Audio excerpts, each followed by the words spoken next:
Devocional Boa Semente, edição Ele Vem. Porque vem a hora em que todos os que estão nos sepulcros ouvirão a sua voz. Evangelho de João, capítulo 5, versículo 28. O mistério após a morte. Algum tempo atrás, um artigo apareceu em um jornal sob a manchete Uma vida antes da morte. Era uma reportagem sobre a experiência de pessoas à beira da morte. Na edição seguinte, publicaram algumas cartas ao editor acerca deste assunto.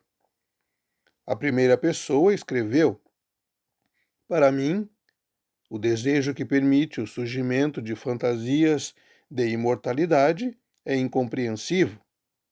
Quando eu morrer, só quero o meu descanso. A vida antes da morte já é o suficiente para mim.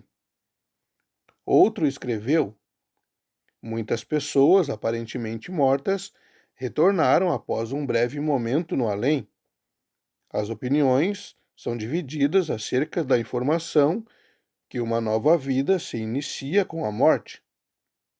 A morte irá permanecer um mistério que não será revelado. Para alguém descobrir a verdade, tem que primeiro morrer. Uma carta enviada por certo senhor K revelou uma opinião diferente desses dois. Ele afirmava: Disse-lhe Jesus, eu sou o caminho e a verdade e a vida, e aquele que crê em mim tem a vida eterna. Essas palavras foram o centro das vidas de muitas pessoas. Evangelho de João, capítulo 14, versículo 6.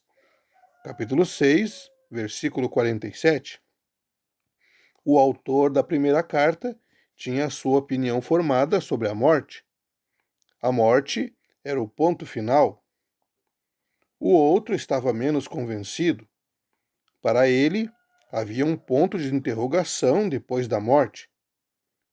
Foi o Sr. K que se referiu à única fonte de informação confiável sobre o que há além da morte, ao citar 2 versículos das Escrituras.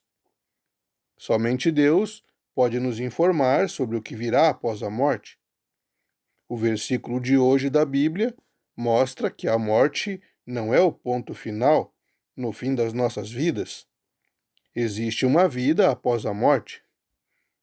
Você tem alguma ideia do que a vida após a morte reserva para você? Pense sobre isto no dia de hoje.